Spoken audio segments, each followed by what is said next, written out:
Não, obrigado. Eu já tomei café.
Uma boa, uma ótima noite a todos, agradecendo a Deus, nosso Pai, ao Mestre Jesus, a nossa Mãe Maria Santíssima, agradecendo a espiritualidade amiga, agradecendo essa casa, Grupo de Fraternidade Espírita Esperança aqui no Aeroclube Volta Redonda, agradecendo nosso amigo José Aristides, que está sempre vindo agora com a gente, muito obrigado, agradecendo o nosso convidado, Wagner.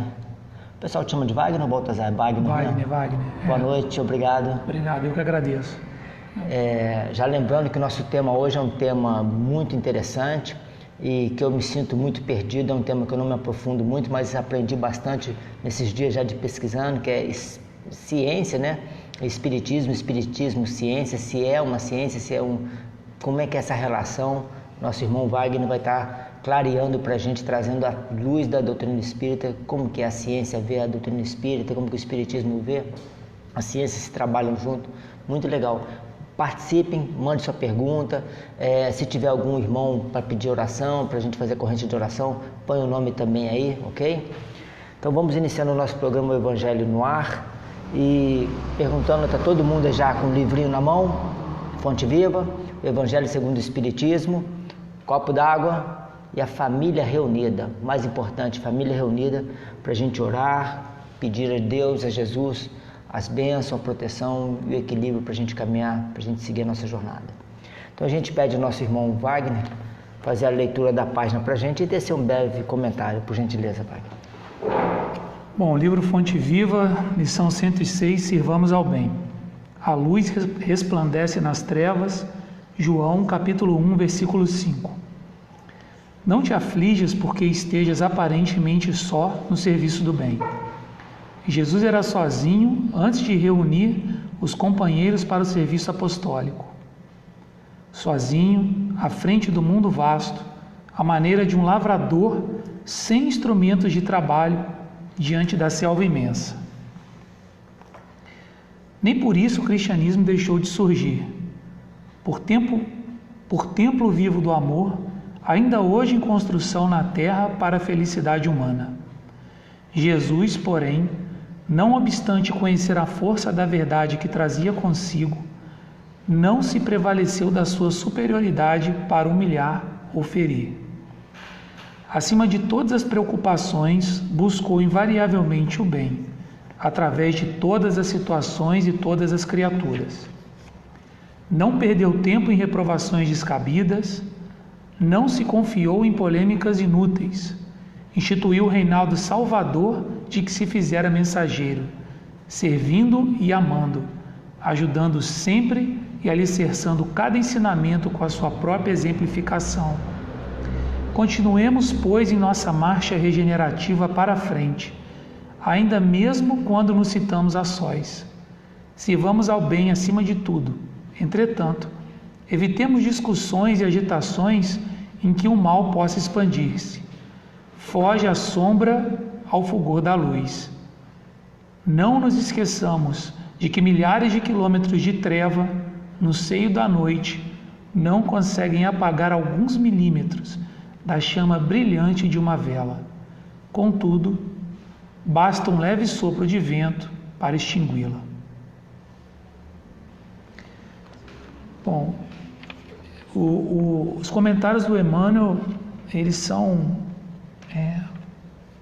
realmente fantásticos quando tratam do Evangelho.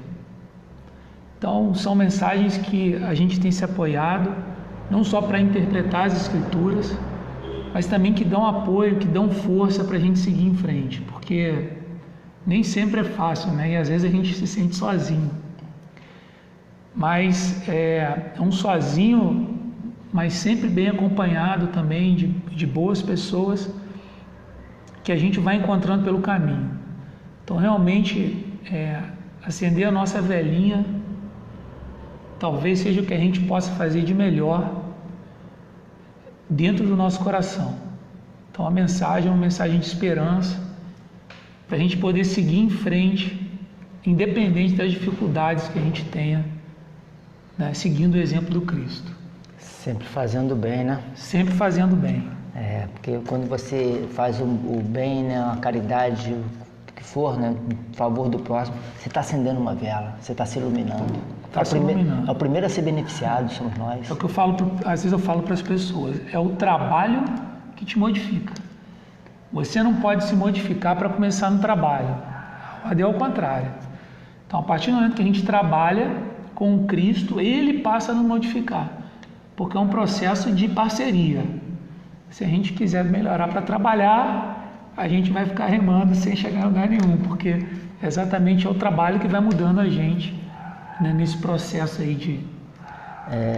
Eu sempre uso um exemplozinho nas minhas palestras, quando eu falo assim, se, por exemplo, aqui agora dá um blackout, escureceu tudo, se eu acendo uma vela, quem é o primeiro a ser beneficiado? Eu. É você. Assim é com a caridade, ou seja, sirvamos ao bem, que a gente está acendendo uma luz a nosso favor, somos o primeiro a ser beneficiado. Sim. Muito bacana. Já mandando aqui um abraço para o Geraldo Monteiro, Bento, Sônia Contes, Ana Denigres, Maria Aparecida Messias. E a Ana manda um abraço aqui, amigo querido demais, Wagner Baltazar, pessoa mais que especial. A Ana é fantástica. Ela Ana que é fantástica, né? Marcelo, um abraço também. Um abração para ela, de coração. Ana, se começar a eu falar, eu choro também. Muito bacana. No Evangelho segundo o Espiritismo, capítulo 9, vamos falar da cólera. Tem um pouco a ver com a leitura que você fez. O orgulho vos leva a julgar de ser mais do que sois, a não poder suportar uma comparação que pudesse rebaixar-vos, a vos considerar, ao contrário, de tal forma acima de vossos irmãos, seja em engenho, seja em posição social, seja mesmo em vantagens pessoais, que o menor paralelo vos irrita e vos ofende. Então, o que decorre disso? Vós vos entregando à cólera. Procurai a origem desses acessos de demência passageira que vos tornam semelhante à besta, fazendo-vos perder o sangue frio e a razão. Procurai, e quase sempre encontrareis como base o orgulho ferido. O orgulho não se choca ao sofrer uma objeção ao ponto de vos fazer rejeitar as observações justas e repelir com cóleras os mais sábios conselhos?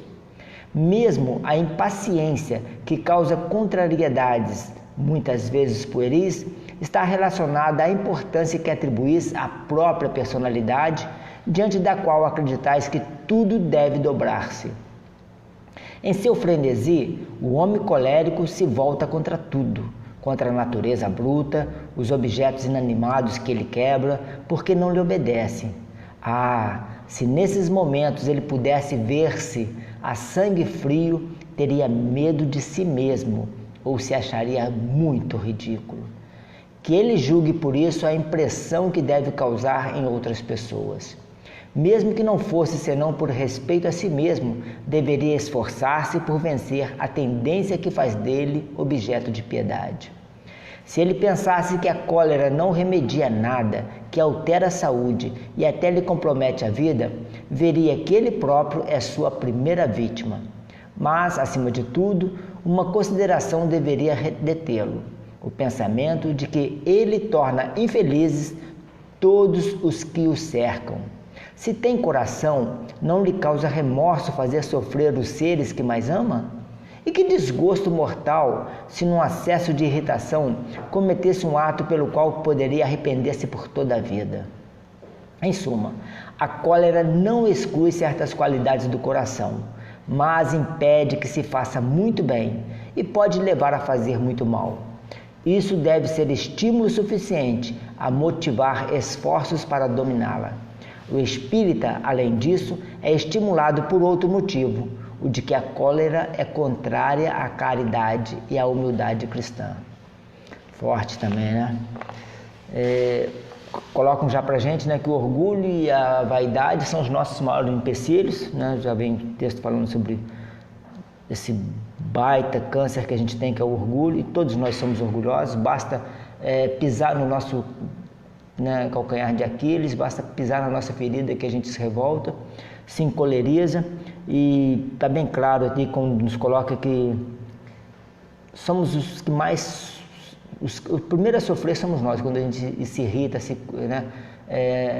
Shakespeare coloca uma frase maravilhosa e fala assim: guardar mágoa, rancor, ódio no coração é tomar veneno e querer que o outro morra. Olha só, porque faz mal pra gente, né? Então, a cólera é um terrível mal, temos que ter mais paciência. E quando eu comecei a ler, que eu já penso na minha família, eu tenho que falar a verdade, porque eu não sou nenhum santo, nós estamos no caminho da perfeição, então a gente erra, aí tem hora que aí eu comecei a rever, poxa, eu poderia amenizar isso, poderia rever isso, poderia falar melhor lá em casa, corrigir lá em casa.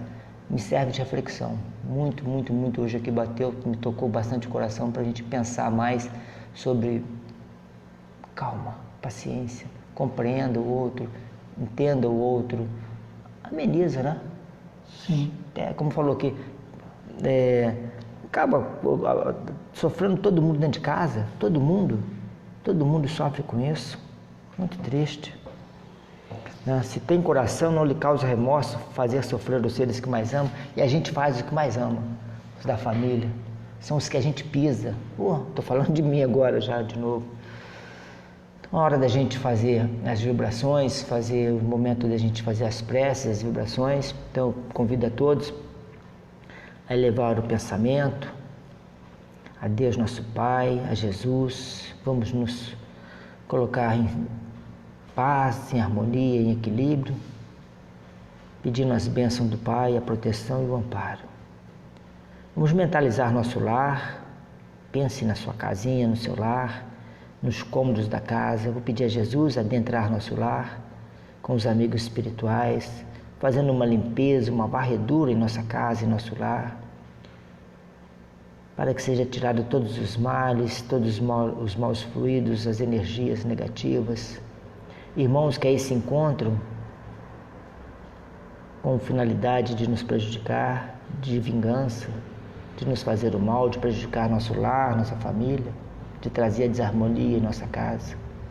Que sejam abençoados com as nossas preces, com as boas vibrações, que sejam levados para um tratamento, para que sejam ajudados, auxiliados. Vamos mentalizar agora, meus irmãos, os familiares, pense em cada um deles nesse momento.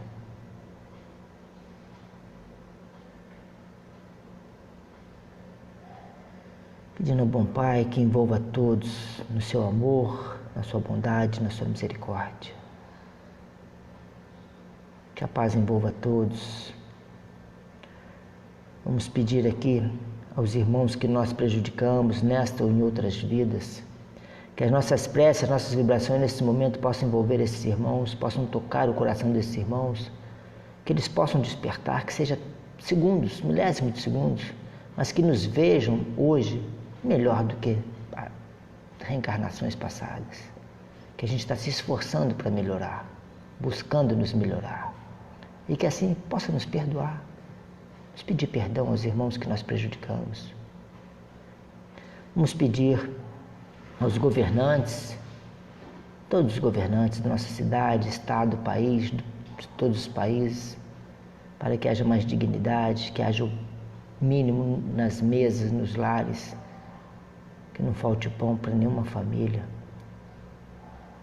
Vamos pedir aos irmãos que se encontram nos cárceres, nas prisões, nos leitos, nos hospitais, no frio, na fome, no abandono, na miséria. Vamos pedir aos irmãos que fizeram e sofreram as guerras, o holocausto, a escravidão.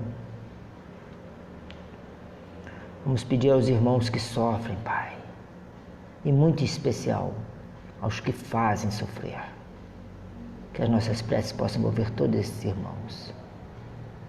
Vamos pedir aos irmãos que abortaram, aos que foram abortados, aos suicidas, irmãos que perderam a esperança, que adentraram por esse caminho, que as nossas preces possam ser essa vela que o nosso irmão Wagner colocou aqui, que faça chegar nessa escuridão, nesses lugares onde habitam esses nossos irmãos, como uma esperança, uma luz de esperança a esses irmãos. Que eles entendam que o Pai espera cada um deles. Que o Pai abençoe a todos. Agradecemos, Pai, por estarmos aqui, por essa oportunidade. Continue sempre, como sempre foi, nos abençoando, nos guiando, nos dando força e coragem para seguir a nossa jornada. Que assim seja. Graças a Deus. a Deus. Hoje nós vamos tratar de um tema, né, tá até aqui, sobre a ciência e o espiritismo.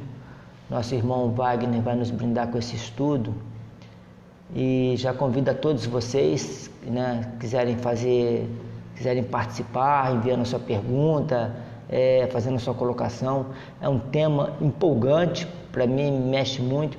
Eu tive lendo alguma coisa de Kardec, esses dias atrás, uma palestra que eu fiz, e aí eu conheci um pouquinho de Kardec, dessa área da ciência. Obrigado. E é interessante isso, né? Eu vejo que se confundem essas duas vertentes, a ciência e a religião, o espiritismo, está tudo. Deixa eu ver se eu acho aqui o nosso.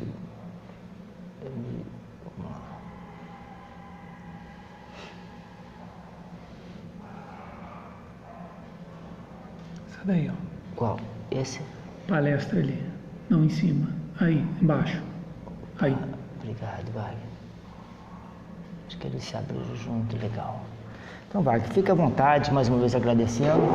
Bom, espiritismo é ciência? Como é que é isso aí? Fala pra gente. Então, a ideia do nosso bate-papo aqui é exatamente responder essa questão, né? Se o espiritismo é ou não uma ciência. É por isso que eu não preciso dizer que, do ponto de vista acadêmico, o espiritismo não é uma ciência, porque não faz parte da academia, né? Então, não é essa a questão, né? A gente não está preocupado aqui em olhar para o espiritismo como uma ciência acadêmica, porque o próprio Kardec dizia que isso não era importante. Mas a gente quer responder essa pergunta, e essa pergunta, sim, ela acho que aí não vai conseguir, você vai abrir no PowerPoint, você pode passar para mim aí. Legal. Isso, qual é a motivação? Passa de novo aí, que tem uns... Quando eu comecei aí no espiritismo, cheguei com quase 18 anos, eu sempre ouvia falar essa coisa de filosofia, ciência e religião. O espiritismo é filosofia, ciência e religião, mas como é que é essa coisa, né? E isso não é muito claro, assim, isso não está explícito nas obras isso é confuso, do Kardec, sempre foi muito confuso para mim. Então, né, passaram mais de 20 anos, já 25, e eu estou respondendo essas perguntas. Na verdade, elas já foram respondidas por outras pessoas, mas eu estou divulgando isso, que eu acho que é uma questão importante, porque a gente precisa saber exatamente onde é que a gente está, né, e se situar, né, no espiritismo. Então, assim, em termos de filosofia, o Kardec fala no Livro dos Espíritos: falsíssima ideia formaria do espiritismo quem julgasse que sua força vem da prática das manifestações materiais. Sua força está na filosofia, no apelo que se dirige à razão e ao bom senso. Isso é interessante você perguntar para um espírita aí, né? Por que o espiritismo é uma filosofia? É complicado, porque tem uma filosofia muito ampla. Então, se você conversar com alguém de filosofia, ele também vai te detonar, porque não é muito claro, nada disso é muito claro, mas existe uma resposta para isso, né? Mas o tema hoje é só da ciência. Eu vou deixar a questão da religião e a gente vai falar só da ciência. Eu vou pedir para você passar para o próximo aí. Pode ir, que ele vai ficar apagando isso. Pode ir. Isso. Aí ele fala, peguei esse trecho do Livro dos Espíritos: o espiritismo é uma ciência que trata a natureza, origem, destino dos espíritos, bem como sua relação com o mundo corporal. Então, o espiritismo é uma ciência nesse sentido.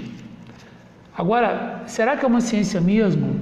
Porque, assim, ou é uma pseudociência? É uma pergunta interessante para você responder, porque para ser ciência, você tem que ter algumas características, né? Não é qualquer coisa que pode ser considerado como ciência, porque você precisa validar isso através do método científico. Então, é isso que a gente quer discutir um pouco aqui, né?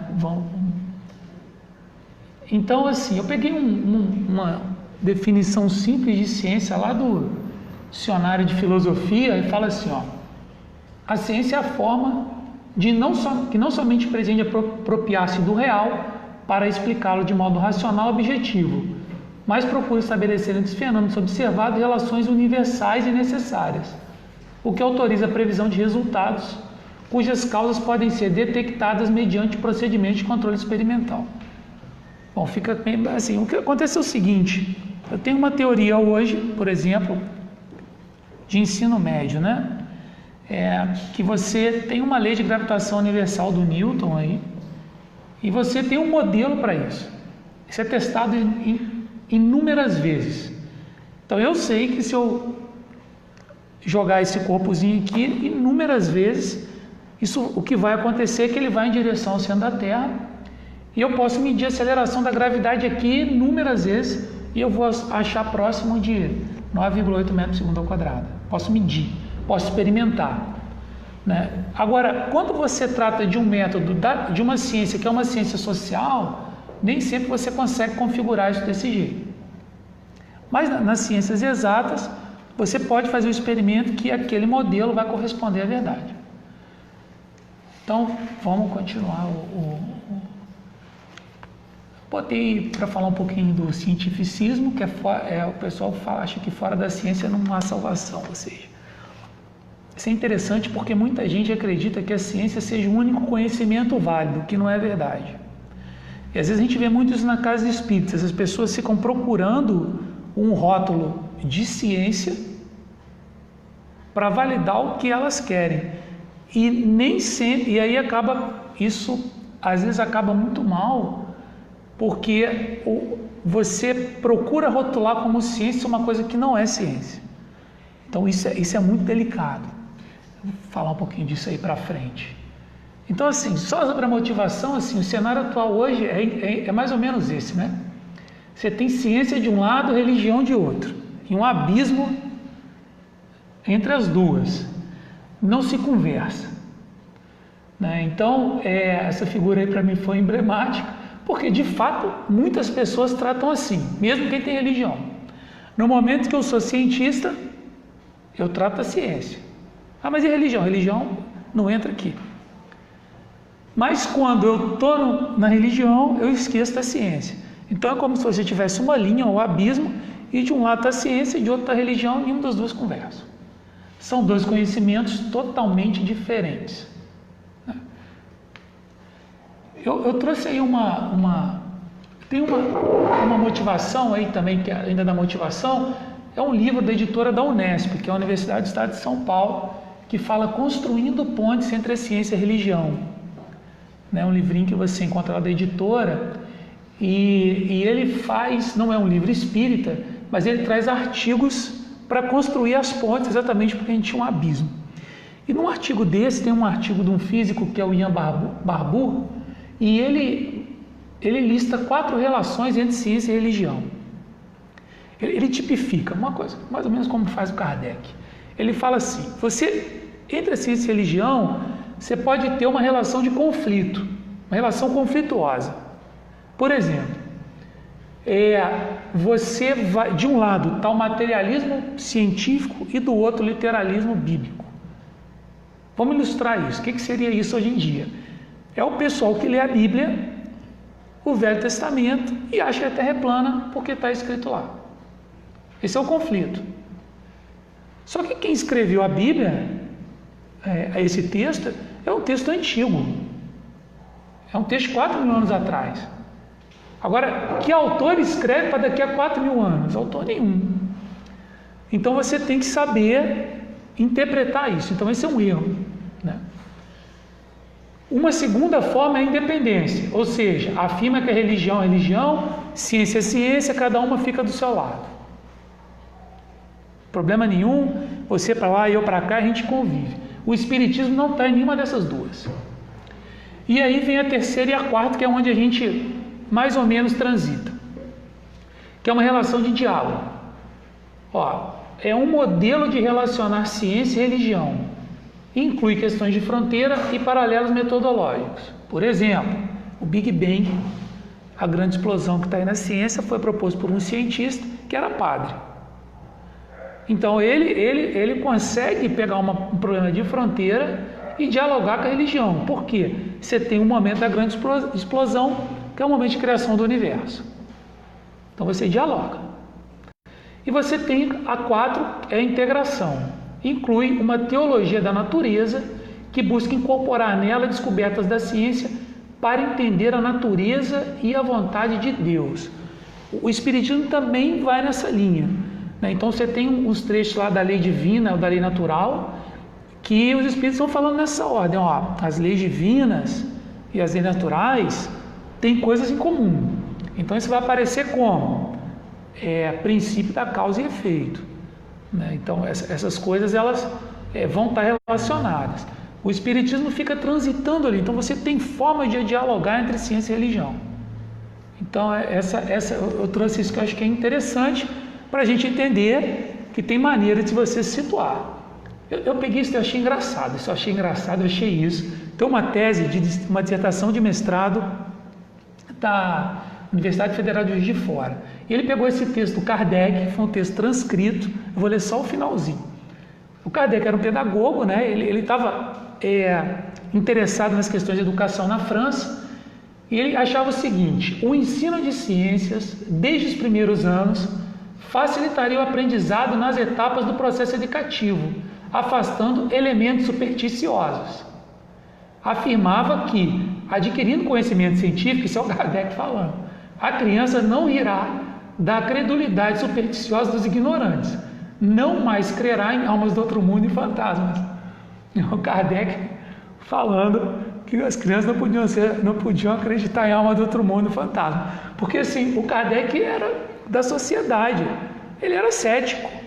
Essa época, 1834. O Kardec estava ali falando, nós temos que educar para a ciência. O Kardec era um pedagogo de pensamento liberal e progressista. Então hoje no filme dá para ter essa noção, né? Vamos passar. Para vocês terem uma ideia de que era o Kardec fez parte de 13 sociedades científicas, fora a sociedade fora a Sociedade Espírita. O Kardec participou da Sociedade de Encorajamento da Indústria Nacional e tinha por objetivo eles faziam uma leitura do que estava acontecendo em termos de ciência e disponibilizavam para a indústria, para que eles pudessem utilizar isso para o progresso. Ela é membro da Sociedade Real de Emulação de Agricultura, da Sociedade de Previdência do Chefe de Instituição e Mestres de Pensão em Paris. O Kardec também trabalhava como contador, né? Então ele estava preocupado com a aposentadoria do povo, né? Membro residente da Sociedade Gramatical, membro titular da Academia da Indústria Agrícola, Manufatureira e Comercial. Tudo isso na década de 30. O Kardec só foi para o Espiritismo depois, 54. Então 20 anos antes dele ter contato com as mesas girantes, vou falar já já. Membro da Sociedade Francesa de Estatística Universal, da Academia de Arras, Sociedade Real de Ciências, Letras e Artes, membro do Instituto Histórico da Sociedade de Ciências Naturais da França, no Instituto de Línguas da Sociedade Fenológica de Paris. Isso aí dá uma discussão danada, porque isso aí é problemático, mas enfim, era uma sociedade da época, mas esse é para outro dia. E membro da Sociedade para Instrução Elementar, em 1847. Então, Kardec era um homem do meio acadêmico. Preparou mesmo, né? Ele teve uma preparação, ele é uma pessoa do meio acadêmico. Então, no filme também dá para ter essa ideia de que o Kardec, ele vai dialogando. Então, assim, esse movimento que acontece na época, ali na França, é um movimento que atrai pessoas do mundo acadêmico. Cientistas da época vão se debruçar sobre a questão das mesas girantes. Vamos lá. É interessante, foi colocado logo ali no berço cultural, né, da época, que é a França, né? Ali onde as coisas estavam acontecendo. Então, só em 1854 que o Kardec ouve falar das mesas girantes. Eu vou ler só a parte de cima. O senhor Fortier, ele fala, tem uma coisa extraordinária. Não só se consegue que uma mesa se mova magnetizando-a, como também que ela falhe. Aí o Kardec fala assim, só acredito quando vê. Né? E até lá permita que eu não veja, no caso, mais do que um conto para fazer do Mintipé. Ainda é um pouco debochado, né? Assim, com respeito, mas eu falo, acredito nisso não. Então, assim, esse é o Kardec. Então, é interessante a gente ter essa percepção, Claro. porque essa percepção é diferente do... O movimento espírita francês não é igual ao movimento espírita brasileiro, né? Tirando as pessoas que estão mais vinculadas a esse movimento, né? Tem gente que ainda mantém isso, mas em geral a gente tem um movimento muito mais religioso do que o movimento que era na época. É natural, né? Quando uma religião vem para outro país, que ele assimila a cultura. A gente tinha um país muito católico, né? Então, assim, ele tem um movimento um pouco diferente. Então, eu trouxe aí para vocês verem, ó, o Leon Denis, não é só o Leon Denis, muitas pessoas citam isso. Eu peguei um texto do livro do Leon Denis, Cristianismo e Espiritismo, e ele mostra as pessoas que estão debruçadas sobre os problemas. Russell Wallace, isso aí é o parceiro da evolução do Darwin. William Crookes, eu vou falar um pouquinho dele na frente, Sir William Crookes, esse foi o cara do tubo de raios catódicos, um cientista premiado e respeitado na sua época. Todos eles foram muito criticados, porque eles debruçaram sobre o problema do espiritismo.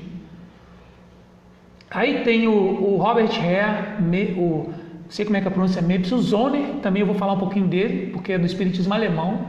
O Aksakov, que é russo, critica muito o Kardec, mas não conhece a revista espírita, então ele critica assim, lendo só o livro dos espíritos.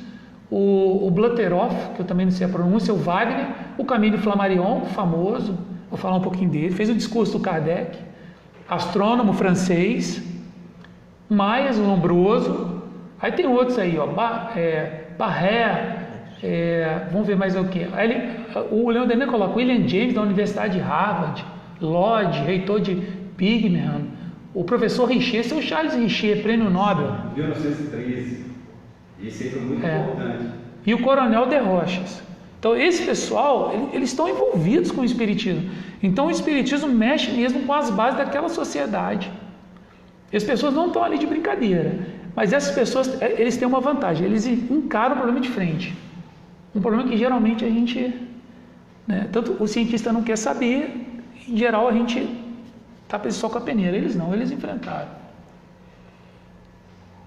Então eu trouxe, esse é o William Crookes, químico e físico inglês, inventor do tubo de raios catódicos. As antigas TV funcionavam com os tubos dele. Um dos primeiros cientistas a investigar o que é hoje chamado de plasma, cavaleiro inglês, recebeu esse prêmio, Order of Merit, do rei Eduardo VII, e presidente de várias instituições científicas. Ele tinha um estilo de pesquisa diferente do Kardec, né? Então, assim, ali eu trouxe uma fotozinha, ó, de uma gaiola. Então, eles criavam gaiolas e colocavam algumas coisas dentro da gaiola para fazer experimentos de materialização. Então, essa é uma figura de um livro dele, livro Fatos Espíritas. Ele foi publicado agora em inglês, ó, pesquisas sobre os fenômenos do moderno espiritualismo. Pode passar para mim. Então, nesse livro, ele desabafa um pouco lá no início, espiritualismo visto pela luz da ciência moderna, ele fala um pouquinho sobre isso. Ele é muito criticado, chamam ele de maluco ou coisas desse tipo. Ele fala, eu tenho visto e ouvido de uma forma que faria a incredulidade impossível. Olha o que ele fala. Ele não tem dúvida. Ele não tem dúvida da existência do mundo espiritual. Sumia. Não, está aqui, ó. Eu tenho visto e ouvido de uma forma que faria a incredulidade impossível. Impossível ser incrédulo. Que não podem ser levados pela racionalidade. Serem capazes de uma explicação pela impostura, coincidência e erros. Olha só. Então, aqui eu trouxe vou trazer mais. Mas esse pessoal é um pessoal grande. Eles enfrentam, fazem a pesquisa e não tem dúvida. E enfrentam a sociedade. Então, as pessoas que criticam, em geral, também não vão lá fazer os mesmos experimentos. Porque não é brincadeira. A gente fala aí de quem estava lá no início. Eu tenho até que horas? Ali. 19 um pouquinho. Pode ficar tranquilo. O Leon Denis fala que, numa reunião de materialização dele, eles viram o espírito se materializar depois de 3 anos. Foi o Leon Denis, não era qualquer um. Então o processo não é um processo fácil. Talvez esse seja um problema, né, do ponto de vista científico. Você não controla as manifestações. Então, por exemplo, uma criança até 7 anos, ela de repente fala de vida passada. Não sei se já aconteceu isso comigo. A criança relatou a vida passada. E relatou tintim por tintim. Só que é espontâneo, eu não tenho como reproduzir. Não é igual o experimento que eu faço aqui, que eu posso levantar e jogar 500 vezes. Até porque se eu tentar reproduzir, eu vou influenciar a criança, então não serve. Então você tem que ter uma metodologia muito apropriada para levantar esse tipo de problema. Pode ir lá. Passou 2. Acho que passou aqui no meu agora. Acho que passou. Esse é o Zohner, é o Johann Carl Friedrich Zohner.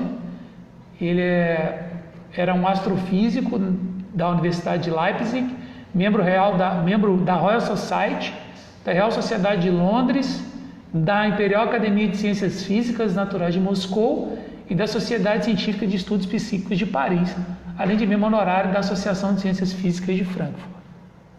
Esse é um do espiritismo alemão, e ele tem aquele livro ali, Provas Científicas da Sobrevivência, e ele explica os fenômenos de jeito totalmente diferente do Kardec. Então, por exemplo, com um modelinho do Zohner, o problema é que você não consegue provar o modelo, mas você consegue provar como as curas espirituais acontecem sem que ninguém veja, porque ele trabalha com uma dimensão a mais. Fácil de provar, só pegar um quadro que dá para fazer. Então, esses livros, assim, eles estão esquecidos, em geral, eles ficam esquecidos, mas o movimento vem dessas pessoas, né? Essas pessoas aí que vão produzir, do ponto de vista científico, o movimento espírita. Tá mexendo aqui agora. Esse é o Camille Flammarion, tem uma história interessante, porque ele faz o discurso Kardec, no túmulo do Kardec, ele é o escolhido, e ele também é um pesquisador famoso, um astrônomo famoso na França, e ele tem um livro que chama As Forças Naturais Desconhecidas. Ele fala de todos esses experimentos, levanta todas as possíveis fraudes e fala do que você não pode fraudar. No final do livro ele elogia o Kardec e o Crookes, William Crookes. Mas ele, por exemplo, tem divergências com Kardec, são normais no meio acadêmico. Um cientista... Tem um texto na Gênese que chama Uranografia Geral, que é escrito pelo Flammarion, assinado por Galileu. O Flammarion escreve nesse livro que ele acha que o texto não é do Galileu, é dele mesmo. Ele fala aí, nas reuniões da Sociedade Parisiense de Estudos Espíritas, escrevi, por meu lado, páginas sobre astronomia assinadas do Galileu. Kardec publicou em 1867 sob o título Uranografia Geral. Não tardei de concluir que elas eram apenas eco daquilo que eu sabia e Galileu não tinha nada a ver com aquilo. Ele mudou de opinião. Então eles vão mudando, porque é um processo normal de quem está lidando com uma série de informações e de quem lida com ciência. Então, quem lida com a ciência não tem problema de destacar o que está certo e o que está errado. Para ele, não quer dizer que o Flammarion está certo. Mas isso é muito bonito, porque você mostra que como o processo é limpo.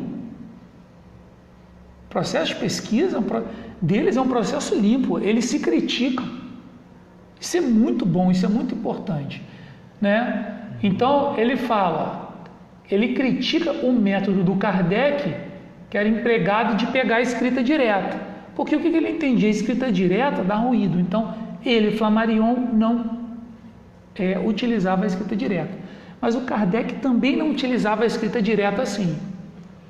O Kardec não pegava a mensagem de um médium e simplesmente colocava ela no papel. A gente vai falar disso um pouquinho. Eu vou pular essa parte. Rapidinho, antes de falar do Kardec, de novo, né? Vamos falar um pouquinho sobre o que é ciência, porque essa é uma coisa interessante.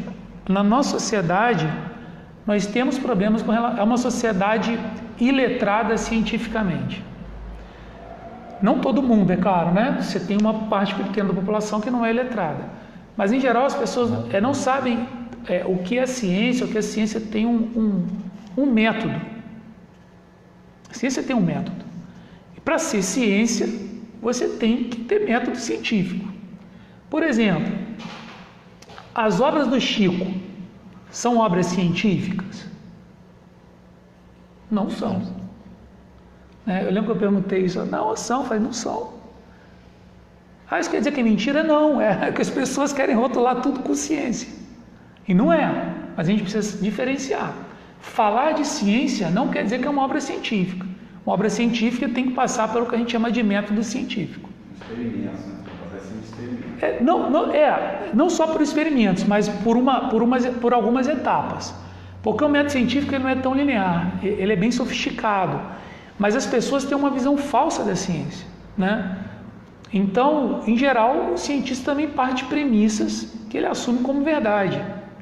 No caso do bóson de Higgs, por exemplo, antes de ser confirmado, ele era uma teoria. Então, ele é uma teoria, mas é aí que está a questão, né? Você propõe a partir de uma teoria que já existia, bem consolidada, que é o modelo padrão.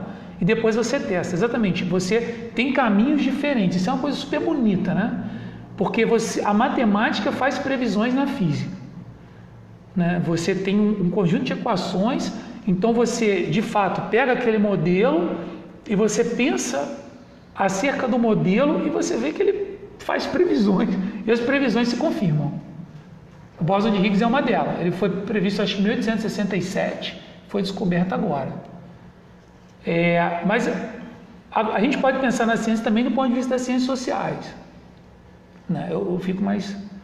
A física é mais minha praia. As ciências sociais é mais difícil para mim. Mas você tem também uma metodologia de pesquisa para as ciências sociais. Né? Que é um pouco do que o Kardec...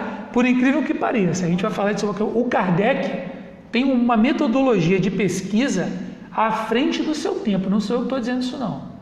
É gente que sabe. Eu vou citar ali a referência já. Pode falar. Só um pouco. Só que tem que falar no microfone, né? Porque as pessoas em casa não escutam. Tem que... Tá, pode falar. Foi um desses autores que eu pesquisei que ele matou a minha dúvida. Foi assim, as ciências espíritas e as ciências psíquicas dependem de hormônios que estão no ser humano que vai executar. E nem sempre esses hormônios estão sendo fabricados por nervosismo, por indisposição. Aí a experiência científica não consegue se repetir exatamente na hora que eles querem. Achei isso aí genial. Fechou? Não, isso sim, mas aí que está a questão. Por isso que o método Kardec é extremamente sofisticado. Extremamente sofisticado, porque o método Kardec vai resolver esse problema. O Kardec resolve esse problema com alguns princípios que a gente já vai discutir. Então, porque assim, você tem toda uma parte de filosofia da ciência. Então, para montar isso tudo aqui, eu fui beber da água, que são os estudos de um filósofo da ciência da Unicamp, que na verdade é graduado em física, doutor em filosofia da ciência, que é um confrade espírita. A Unicamp tem um grupo de estudo de pesquisa espírita lá, não vinculado à Unicamp, não é da Unicamp, mas de pessoas que são professores da Unicamp. Né? E esse professor, eu vou falar dele já, ele discute essa questão sobre o método Kardec. Então ele vai explicar muitas das coisas aí que a gente está falando. Então assim, da filosofia da ciência você tem vários referenciais. O do Kardec é bem moderno. Vou falar disso já. Então, em geral, você tem uma premissa, que é algo que se assume que é uma verdade, uma hipótese, uma afirmação sobre o funcionamento do sistema que pode ser testado. Então, por exemplo, eu faço uma hipótese, a minha hipótese, você vai... quem viu o Nome da Rosa aí, lembra do filme, você vê que a hipótese dele é que tinha o livro que matava, então ele tinha que provar a hipótese. A hipótese era achar o livro. Então, tem que confirmar a minha hipótese. Então, eu tenho um modelinho, tenho uma hipótese, o meu experimento, eu confirmo a minha hipótese. Então, o Kardec faz isso. Ele tem hipótese, ele busca confirmar a hipótese, tirando toda essa questão, ou procura tirar ao máximo a questão da influência da pessoa na resposta. Por isso que ele busca universalidade naquilo que ele na sua fonte. Ele não tem uma fonte, ele tem várias fontes naquele contexto. Então a teoria é um conjunto de hipóteses que foram testadas e confirmadas que descreve o funcionamento de um sistema.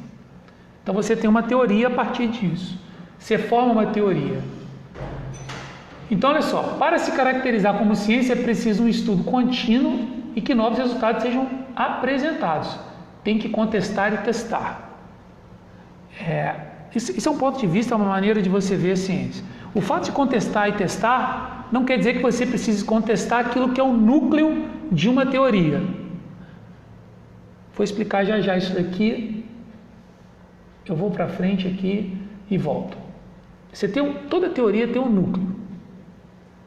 Aquele núcleo é o que você protege com unhas e dentes. E aí está a questão. O Kardec, ao desenvolver no seu método de pesquisa, ele define um núcleo para o espiritismo. Então a gente pode até mexer na borda ali, naqueles círculos da borda, mas no núcleo não. Então o espiritismo tem um núcleo, e esse núcleo ele define a partir dos seus estudos. E isso é fundamental, porque você tinha gente falando de N vertentes do espiritismo na França e na Europa, e o Kardec define o núcleo. Então eu já vou falar do núcleo do espiritismo rapidinho. Mas então o que Kardec faz? Ele observa fenômenos, ele faz isso desde o primeiro momento. Ele cria regras eficazes para eliminar contradições existentes, ou seja, o Kardec ele ouve pessoas médiuns diferentes, comunicações diferentes, e ele cruza as informações para ver se o ensino é um ensino universal. Então ele faz essa pergunta para várias pessoas diferentes, dá para ver isso na Revista Espírita. Para entender o Kardec, o método do Kardec, não dá para fazer isso pelo Livro dos Espíritos, você tem que ler a Revista Espírita. Ele faz um controle da razão, ou seja, aquilo tem que passar por um controle da razão. Isso é uma coisa que a gente não faz hoje muito bem, né? A gente não vê se o que está se propondo hoje passa por esse controle. A concordância dos ensinamentos, que é o que eu já falei, e o controle universal. A relação tem que ser espontânea em diversos pontos. O Kardec chegou a um ponto de receber milhares de cartas de centros do mundo inteiro. Então ele tinha acesso a N informações. Então eu estou dizendo o seguinte, a gente tem uma ideia do Kardec como um codificador. Agora eu aqui entendo que o Kardec é muito mais do que um codificador. Se os espíritos fazem revelação do ponto de vista espiritual, o Kardec faz a revelação como ele entende do ponto de vista da ciência. Porque para o Kardec, quando um cientista, pode pegar o Copérnico, olhava para o céu, olhava para os planetas, pegava determinados dados e procurava estabelecer leis, ele estava fazendo uma revelação. Essa revelação vinha por intermédio da ciência. E o Kardec tem esse papel. Ele é mais do que o codificador que foi escolhido pelos espíritos para arrumar as coisas. Ele é o responsável por fazer esse estudo do ponto de vista da revelação científica. A revelação científica está centrada no Kardec. E a revelação espiritual nos espíritos. Ele tem um papel fundamental. Não foi qualquer um, né? Não foi escolhido assim, não, aleatoriamente. E ele faz esse trabalho, né? Então, acho que ele era um cientista, de acordo com o que você está falando. Ele podia ser Então, cientista. aí que está a questão. Ele era um cientista. Mas aí eu botei até isso aqui. Kardec, codificador e místico religioso ou homem racional e científico? Porque aí está a dificuldade. Você fala assim, filosofia, ciência e religião. Que coisa é essa? Porque você não está na academia. Então não é ciência na academia.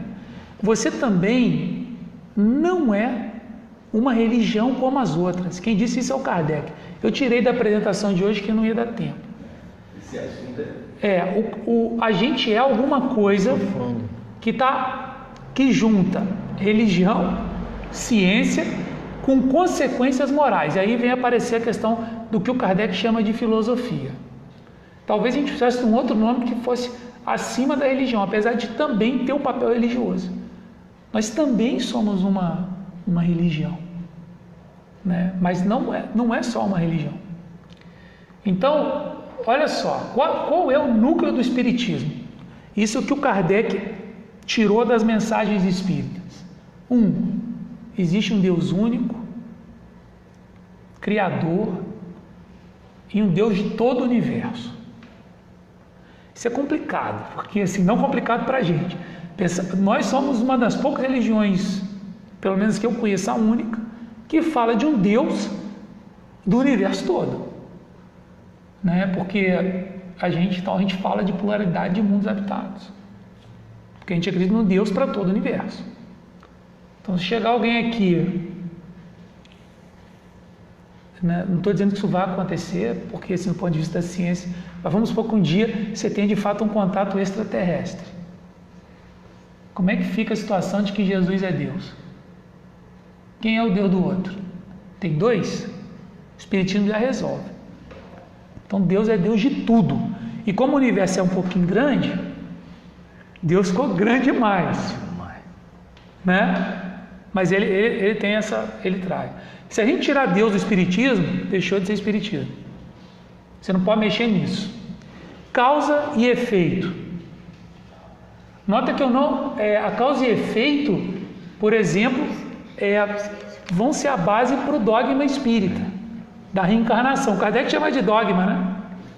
A reencarnação não era aceita por todos os espíritas da época, por todo mundo que estava envolvido com o movimento espiritualista.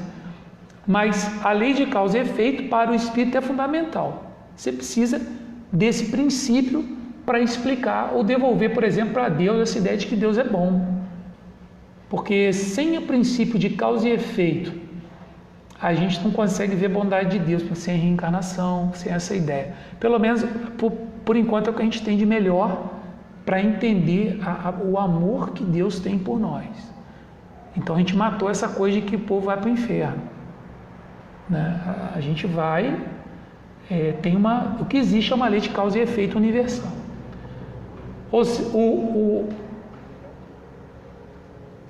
Todos somos imortais, o corpo perece, mas o espírito não. Ou seja, existem espíritos. Outro princípio, que o espiritismo é bem antenado com a ciência, é a evolução. Então, se tem evolução no mundo físico, tem evolução também no mundo espiritual. Isso aqui também dá outra palestra. Eu vou passar direto aqui, senão nós vamos ficar... Muito amplo. E um outro ponto é a existência do livre-arbítrio. Esses são os 5 pontos. Isso aqui está lá no texto do Silvio Seno Chibene, que é o nosso confrade espírita, que é doutor em filosofia da ciência. E esse é o núcleo. Você não pode mexer, tirou isso, acabou o espiritismo. Então você pode discutir coisas periféricas, mas isso não dá para discutir, tá? Agora, não se confunde ou se conflita com as demais ciências. O Kardec fala isso. O Silvio Seno Chibene transcreve isso. Então, física não é espiritismo. Química não tem nada a ver com espiritismo. É porque naturalmente você usa isso para interpretar as coisas, faz parte do mundo. Não estou dizendo que elas tenham que sair, mas não são iguais, são diferentes. Espiritismo é espiritismo, então não pode confundir.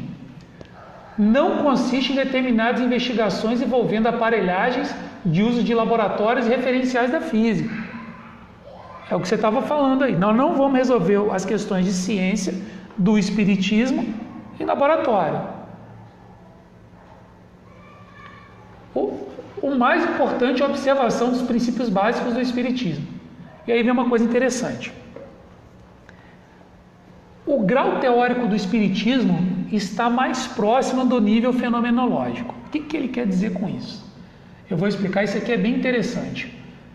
O que acontece? Esse é um interferômetro que mediu as ondas gravitacionais. O que o espiritismo tem a ver com isso? Nada.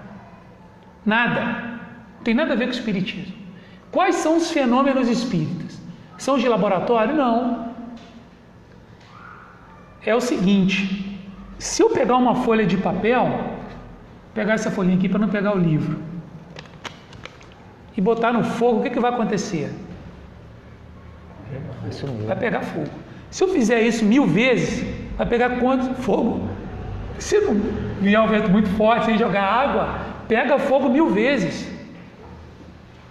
Esse experimento é um experimento de nível fenomenológico. Então, o que acontece? Apesar do Kardec ter uma metodologia extremamente sofisticada de investigação, quem participa de reunião mediúnica sabe, a nível fenomenológico, que os espíritos estão aí. Quem recebeu uma carta né, do Chico ou de outras pessoas que fazem o serviço, com informações pessoais, você sabe de quem é a carta. Então, esses fenômenos que acontecem no nosso dia a dia, eu tinha botado o exemplo aqui, eu tirei que eu sabia que não ia dar tempo.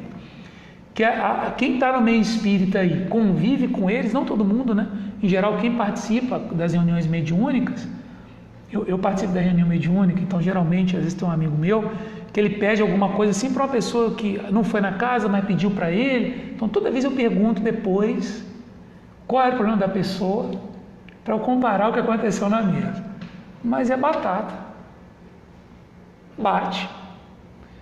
Então, a gente não precisa de equipamentos sofisticados, essa coisa toda, para ter certeza da existência dos espíritos. Então, a nível fenomenológico é isso. Agora, do ponto de vista do Kardec, a gente pode ter uma metodologia extremamente sofisticada para investigar o mundo espiritual, como o Kardec fez. Então, quais são as certezas? O mais fundamental de tais princípios é a existência do espírito, ou seja, da existência de algo no homem que é a sede do pensamento e dos sentimentos e sobrevive à morte corporal. Isso daí é assim, fantástico. Kardec escreve isso no livro O que é Espiritismo, porque na época na França muitos membros da sociedade não acreditavam em hipótese nenhuma nisso. Então foi um movimento realmente fundamental para aquele momento da humanidade. Allan Kardec ainda no que é Espiritismo, que é um livro pouco lido, né? Muito bom esse livro. Estou com ele aqui na mesa, pequenininho aqui. O Espiritismo é uma ciência que trata a natureza, origem e destino dos espíritos, bem como suas relações com o mundo corporal. Então é disso que trata. O Espiritismo trata disso. Então Kardec, por exemplo, ele vai lá perguntar, ele conversa com um espírito assim, o espírito morreu tem 3 dias. Aí ele conversa, o que aconteceu? Através de um médium, né? Como é que você está? Como é que você consegue se deslocar no espaço? Isso tudo está lá na Revista Espírita. Então ele vai investigando o mundo espiritual, essas relações, que é um problema. Esse homem é um homem corajoso, porque em geral, não é só ele não, todos eles que estão envolvidos, em geral o que as pessoas fazem? Anjo ou diabo, e resolve o problema.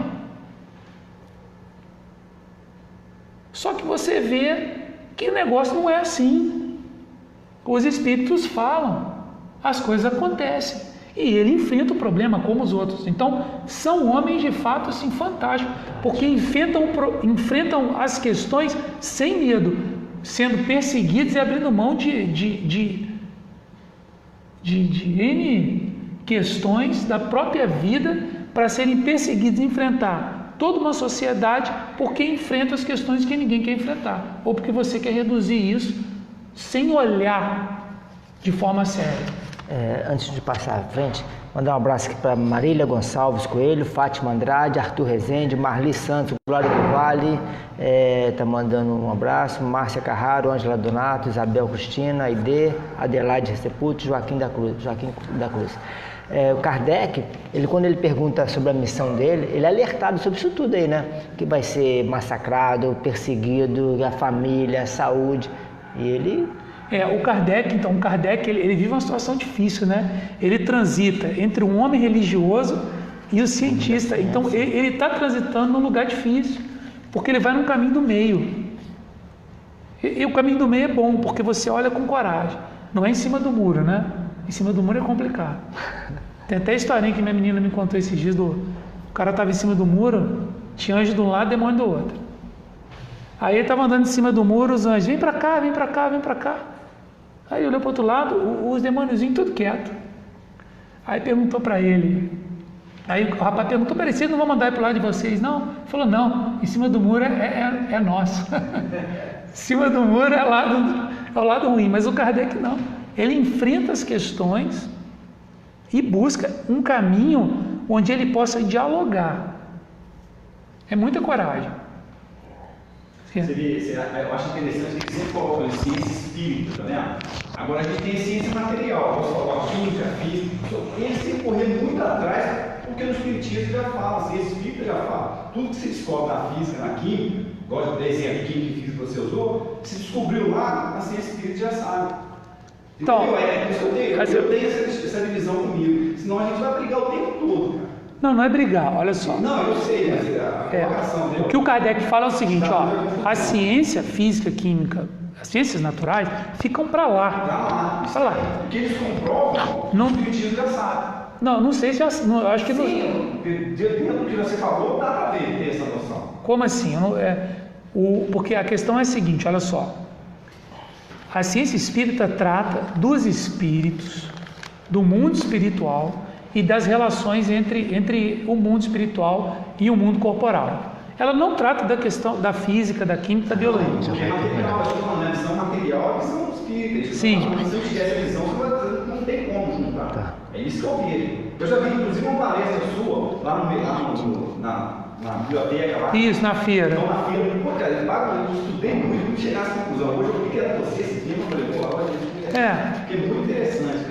Então, assim, uma visão completamente diferente. A material é espiritual. Sim, porque assim, você na verdade investiga o mundo espiritual a partir desse mundo, né? Então por isso que o método Kardec de cruzar as informações, de ouvir pessoas diferentes, ele vai ser fundamental. Bom, eu vou passar e falar mais algumas coisas dos problemas da pseudociência. Eu vou concluir. O tema é muito amplo, muito. Eu falei do Camille Flammarion. O Camille Flammarion faz o discurso do Kardec. Então eu peguei um trecho que eu acho muito bonito, ele falando para o Kardec, ele diz isso aí, ó. Porque, meus senhores, o Espiritismo não é uma religião, Camille Flammarion falando, mas uma ciência, da qual apenas conhecemos o ABC. Preferimos saber esta verdade, depois pulei um pedaço, do que acreditar que jazes todo inteiro nesse cadáver e que tua alma se haja aniquilado com a cessação do funcionamento de um órgão. A imortalidade é a luz da vida, como este refulgente sol é a luz da natureza. Até a vista, meu caro Allan Kardec, até a vista. É bonito, né? Então ele tem certeza. O Camille Flammarion tem certeza. Então ele dá um até breve para Allan Kardec, que é o lugar para onde todo mundo vai. E essa é uma lição, né? Bom, eu acho que já passamos da hora. Se deixar eu falar aqui, eu até mais. Não, o assunto é muito Uma amplo. colocação rapidinho.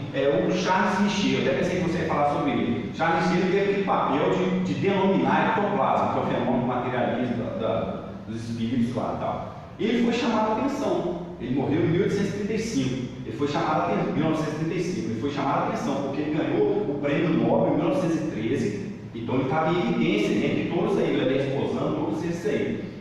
No entanto, ele não afirmou a teoria espírita. Isso está lá no Crônicas do Além Túmulo de Chico Xavier pelo Emmanuel. Essa passagem está lá. Ele foi chamado a atenção. Veja bem, é porque é difícil mesmo, eu entendo ele.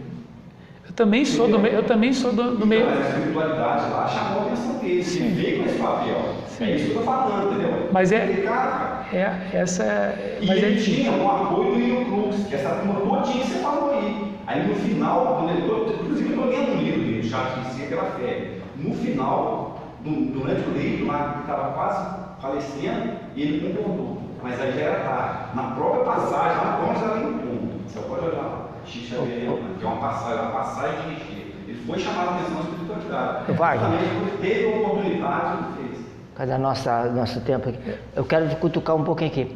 Por que esse nosso irmão, Marcelo Greiser, vem ganhar esse prêmio, né, que é o prêmio Templeton, agora em 2019, Nobel da Ciência, comprovando que ciência e espiritualidade, uma coisa que a doutrina espírita já comprovava há muitos anos. Mas então, achei interessante isso. Isso aí, assim, tem uma questão aí que é a seguinte, a gente não pode ler espiritualidade ali como espiritualidade do jeito que a gente entende. Então a espiritualidade ali não está necessariamente ligada à sobrevivência da alma ao corpo físico. Ela pode estar falando de uma espiritualidade em outro sentido. Por exemplo, eu posso falar que uma pessoa é muito espirituosa ou algo do tipo. Então, assim, essa é uma coisa que a gente faz, né? Existem outras maneiras de se pensar a espiritualidade que são diferentes do espiritismo. Eu também não entendi porque o Marcelo Gleiser ganhou esse prêmio, mas assim, ele porque assim, até então eu achava que o Marcelo, eu entendo que ele é ateu, ele nem acredita em Deus. Ele é ateu. Né? Então, assim, essa questão da espiritualidade, a gente não pode entender espiritualidade como a gente tem espiritualidade no espiritismo. Eu achei uma outra visão. Porque a doutrina espírita já prega isso, né? Que ciência, religião, filosofia tem que caminhar junto.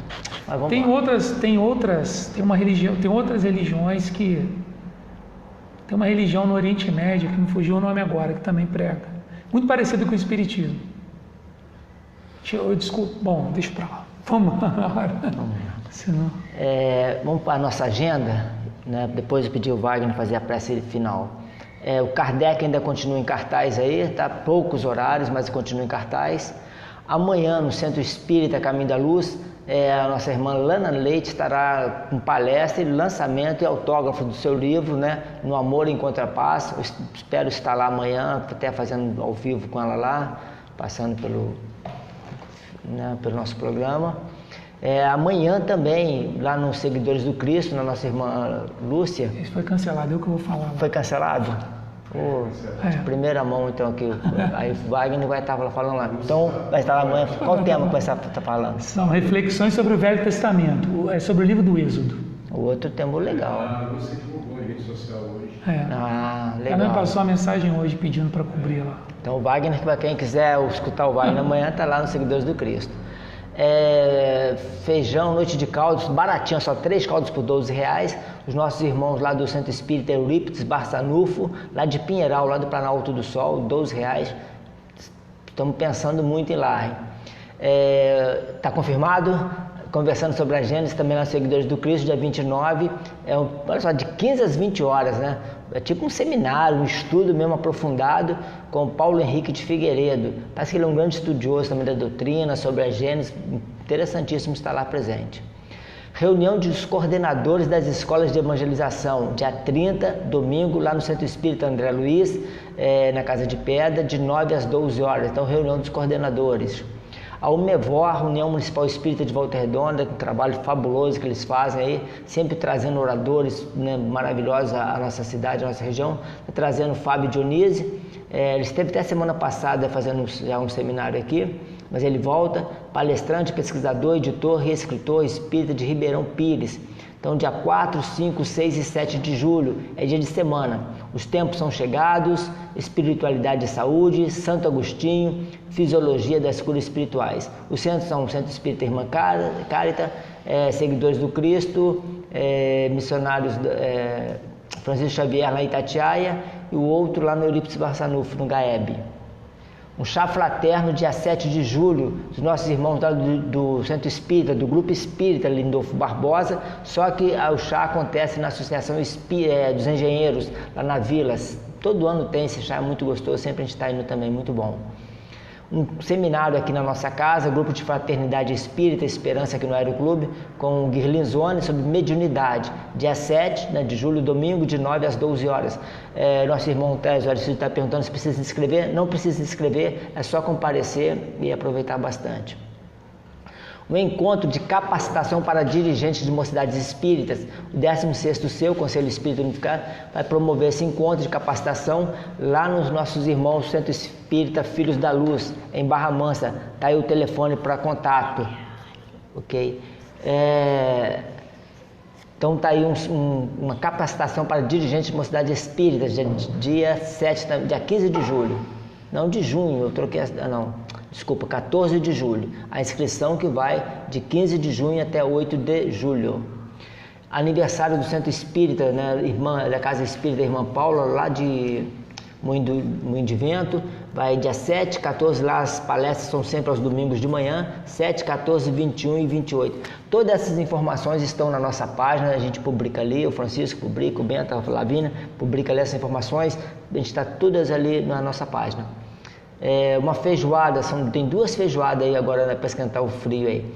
Na nossa casa aqui, Grupo de Fraternidade Espírita Esperança, no Aeroclube, de 12 às 15, dia 14 de julho, no Aeroclube, então já está aí a nossa feijoada. E também do Centro Espírita Semente de Luz, também no mesmo dia, no Aras União, 25 conto aí, tá? De 12 às 14h30. Divaldo Franco em Resende, dia 12 de agosto, é uma segunda-feira. Procure, se você quer ir, procure a sua casa, os presidentes da casa e pergunta, vocês receberam o convite aí? Né? Nós estamos querendo ir, me arruma um convite, o convite é distribuição gratuita e tem que pegar o convite. Então pedindo quem puder doar 1 quilo de alimento, tá bom? Seminário com Guilherme sobre passe, né? Todo mês ele está pegando um dia lá no Centro Espírita Semente de Luz, na Jardim Belvedere, Recanto da Lagoa. Está aí agora em junho, foi dia 15 e dia 20 de julho o próximo encontro.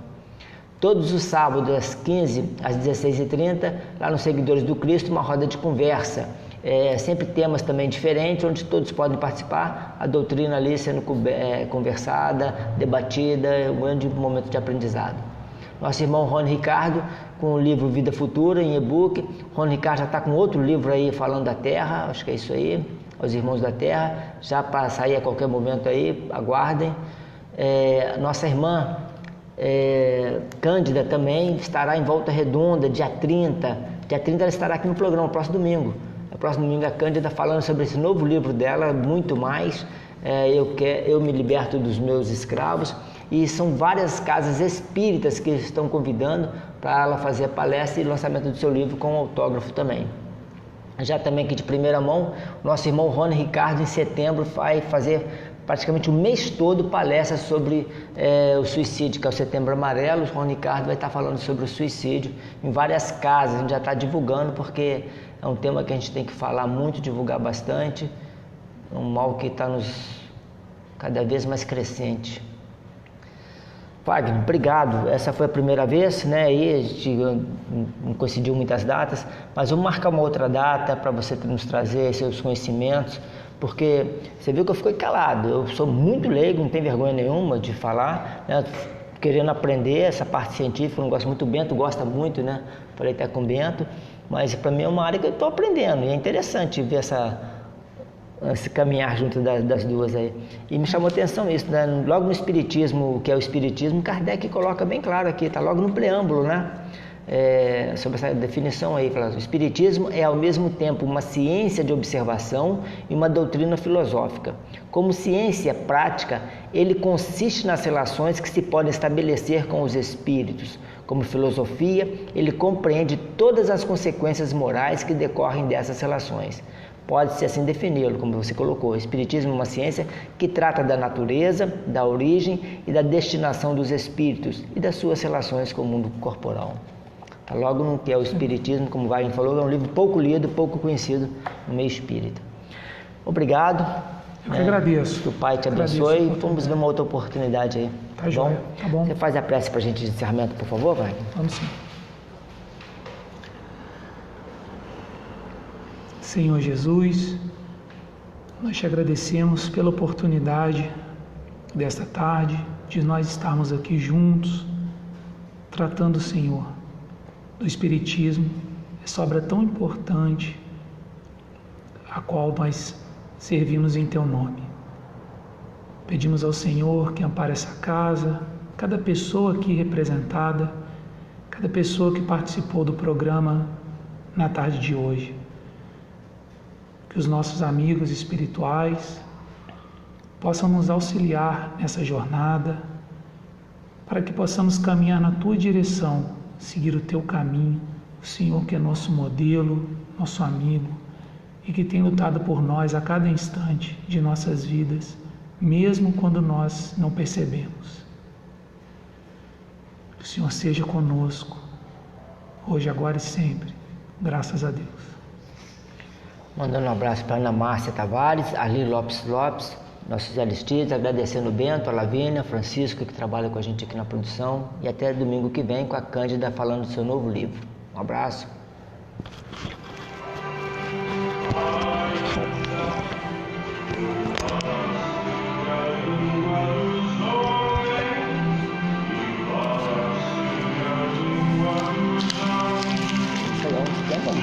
bom, viu? Se você deixar que 2, 3 programas é pouco. Mas vamos ver se a gente dá uma continuidade nesse tema, tipo, sei lá, alguma coisa que tenha a ver. Porque é um tema que tem que se falar, né? Não é.